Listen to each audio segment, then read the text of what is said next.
Hi friends, അങ്ങനെ March 27 Empuraan എന്ന് പറഞ്ഞ സിനിമ ഇറങ്ങി. പക്ഷേ അവിടെ നിന്ന് 2-3 ദിവസം കഴിഞ്ഞതിൽ തന്നെ ഈ സിനിമയോട് സംബന്ധിച്ച് പല കോൺട്രവേഴ്സീസും ഇപ്പം നടന്നുകൊണ്ടിരിക്കുന്നുണ്ട്. അപ്പം സിനിമ കണ്ടെന്ന രീതിക്ക് ഞാൻ എൻ്റെ ഒരു അഭിപ്രായത്തിലാണ് പറയുന്നത്.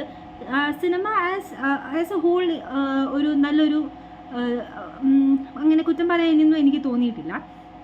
പിന്നെ ഇപ്പം നടക്കുന്ന ഈ ഒരു മീൻസ് കോൺട്രവേഴ്സിയിൽ മെയിനായിട്ട് അവർ പറയുന്നത് ഈ സിനിമ ഒരു ഇന്ത്യയിലെ ഒരു മതത്തിനോട് എതിരായിട്ടാണ്, അതായത് ഹിന്ദുത്വത്തിന് എഗെയിൻസ്റ്റ് ആണ്. പിന്നെ ഇവിടെ ഭീകരവാദം ഇങ്ങനെ നമ്മൾ സപ്പോർട്ട് ചെയ്യുന്നു, അങ്ങനത്തെ ഒക്കെ രീതിയിലാണ് ആ സിനിമയുടെ കോൺട്രവേഴ്സി ഇപ്പം വന്നുകൊണ്ടിരിക്കുന്നത്.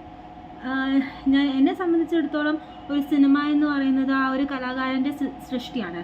ആസ് ഫാർ ആസ് അതിനകത്ത് ഒരു പെർട്ടിക്കുലർലി ടാർഗറ്റ് ചെയ്തിട്ട് എന്താ പറയുക, നമുക്ക് കാണാൻ പറ്റുന്നത് പോലെ ഈ സിനിമയിൽ ഇപ്പം കേരളത്തിൽ തന്നെ ഉള്ള 3 മെയിൻ സ്ട്രീം പാർട്ടികളെ ആ സിനിമയിൽ നല്ലപോലെ തന്നെ പറയുന്നുണ്ട്. നല്ലപോലെ എന്നല്ല എന്ന് വെച്ചാൽ അത്യാവശ്യം അവർ ചെയ്യുന്ന കാര്യങ്ങളെ എടുത്തു കാണിച്ച് പറയാം. അതായത് 3 പാർട്ടിയും പറഞ്ഞതാണ് എൻ്റെ ഒരു അഭിപ്രായം. പക്ഷേ ഇപ്പം നമുക്ക് വരുന്ന ന്യൂസ് പ്രകാരം ഇത് ഒരു പ്രത്യേക സംഘം പറയുന്നത് ഇത് എന്നെ ഉദ്ദേശിച്ചാണ്, എന്നെ തന്നെ ഉദ്ദേശിച്ചാണ്, ആ ഒരു ഡയലോഗ് പോലെയാണ് ഇപ്പം പറയുന്നത്. അതിനോട് എനിക്ക് അത്ര യോജിപ്പ് തോന്നില്ല. അവർ വിചാരിച്ചെടുത്ത് ഇതാക്കുന്നത് നമുക്കൊന്നും ചെയ്യാൻ പറ്റില്ലല്ലോ. അപ്പം അങ്ങനെ ഈ ഒരു സിനിമ അവർ മീൻസ് റൈറ്റർ എന്ത് കണ്ടിട്ടാണ് രാജ്യദ്രോഹം, ഈ ഡയറക്ടർക്ക് വല്ല IS ബന്ധമുണ്ടോ, അങ്ങനെയൊക്കെ പറഞ്ഞിട്ടാണ് പല കോൺട്രവേഴ്സീസ് ഇങ്ങനെ പോയിക്കൊണ്ടിരിക്കുന്നത്. അങ്ങനെയാണ് എനിക്ക് പെർട്ടിക്കുലർലി എനിക്ക് വേറൊരു സിനിമ എടുത്ത് ചോദിക്കാൻ തോന്നുന്നുണ്ട്. കുറച്ചു കാലം മുന്നേ ഇറങ്ങിയ ദി കേരള സ്റ്റോറി എന്ന് പറഞ്ഞൊരു സിനിമ. അതും ഒരു ഓക്കെ, അതെന്ന് വെച്ചാൽ കേരള സ്റ്റോറി ആ പേരിൽ തന്നെ ഒരു നമ്മുടെ കേരളം സംസ്ഥാനത്തെ എടുത്ത് കാട്ടി തന്നെയാണ് പറയുന്നത്. എന്നിട്ട് ആ സിനിമയിൽ പറയുന്നത് ഈ ഒരു പെൺകുട്ടികൾ ഇങ്ങനെ ഒരു എന്ന് വെച്ചാൽ വേറൊരു മതത്തിലുള്ള ആളെ കല്യാണം കഴിച്ച് വഞ്ചിക്കപ്പെട്ടു അവർ ടെററിസത്തിലേക്കൊക്കെ മൂവ് ഓൺ പോയിക്കൊണ്ടിരുന്ന ഒരു കഥയെ പറ്റിയാണ്. അങ്ങനെ കേരളത്തിൽ നടന്നിട്ടുണ്ട്. എന്ന് വെച്ചാൽ കുറച്ച് കാലം മുന്നേ ഇവിടെ ഒരു 3 കേസ് അങ്ങ് റിപ്പോർട്ട് ചെയ്തിട്ടുണ്ട്. നമ്മൾ മീഡിയയിലൊക്കെ അത് കണ്ടതാണ്. പക്ഷേ ആ സിനിമയിൽ അത് പറയുന്നത് ഈ കേരളത്തിൽ 32,000-ഓളം പെൺകുട്ടികൾക്ക് ഇങ്ങനെ നടന്നിട്ടുണ്ടെന്നാണ്. അത് എന്നിട്ട് അതിനെതിരെ നമ്മളിത് പറഞ്ഞപ്പം അവർ പറഞ്ഞത് അതൊരു കലാകാരൻ്റെ സൃഷ്ടിയാണ്, അതൊരു ആവിഷ്കാര സ്വാതന്ത്ര്യത്തെ ചോദ്യം ചെയ്യാൻ പാടില്ല, അങ്ങനെയൊക്കെയാണ് പറഞ്ഞത്. അപ്പം അത് തന്നെയല്ലേ ഇവിടെ ഈ എമ്പുരാൻ്റെ കേസിൽ അപ്ലൈ, അതും ഒരു കലാകാരൻ തന്നെ ചെയ്തതാണല്ലോ. എന്തുകൊണ്ടാണെന്ന് എനിക്ക് മനസ്സിലാവുന്നില്ല. പിന്നെ പോരാത്തതിനായി കേരള സ്റ്റോറി എന്ന സിനിമയിൽ ഒരു സംസ്ഥാനത്തെ പെർട്ടിക്കുലർലി ടാർഗറ്റ് ചെയ്തിട്ടാണ് പറയുന്നത്.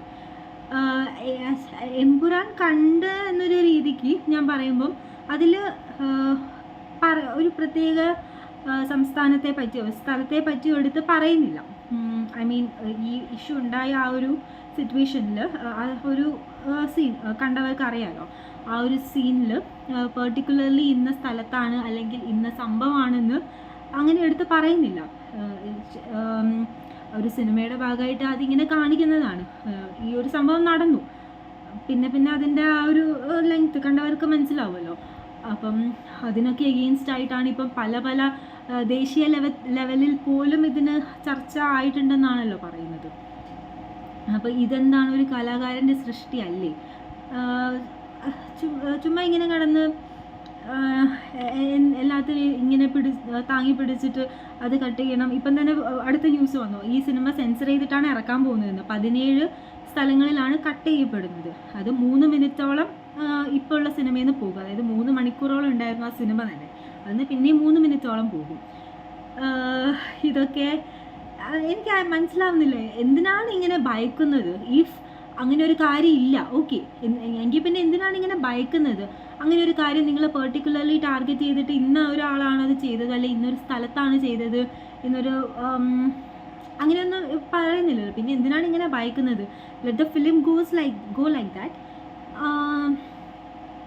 അതെ, ഇതാണ് ഞാൻ പറയാൻ ഉദ്ദേശിച്ചത്. നിങ്ങൾക്കും ഇങ്ങനെ എന്തെങ്കിലും അഭിപ്രായം എന്താണ് നിങ്ങളുടെ ഈ ഇപ്പം സെൻസർ ചെയ്തത് ഓക്കെ ആണോ, അതോ നമുക്ക് ഫുള്ളി ലൈക്ക് അത് സിനിമ ഇറങ്ങിയത് എങ്ങനെയാണോ അതേപോലെ തന്നെയാണോ നിങ്ങൾക്കും കാണാൻ ആഗ്രഹം എന്നാണ്? എന്തായാലും അത് നടക്കില്ല ഇനി, കാരണം സെൻസർ ചെയ്ത് തിങ്കളാഴ്ച തൊട്ടിട്ട് അതിൻ്റെ സെൻസേർഡ് വേർഷനാണ് ഇനി വരാൻ പോകുന്നത്. അപ്പോൾ നിങ്ങളുടെ അഭിപ്രായം കമൻറ്റ് ചെയ്യൂ. Do you support this act by the censor board? Okay, by.